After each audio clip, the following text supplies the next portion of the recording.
వషీ వషీ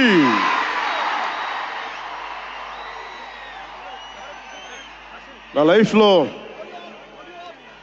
సుజీత్ చేసిన పని ఏంటంటే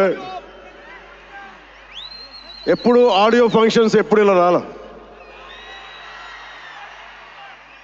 ఈ సుజీత్ చేసిన పనులకి సినిమాల్లో కనిపించే కాస్ట్యూమ్ తోటి రావాల్సి వచ్చింది. ఇది ఎంత ఎందుకు మీకోసం.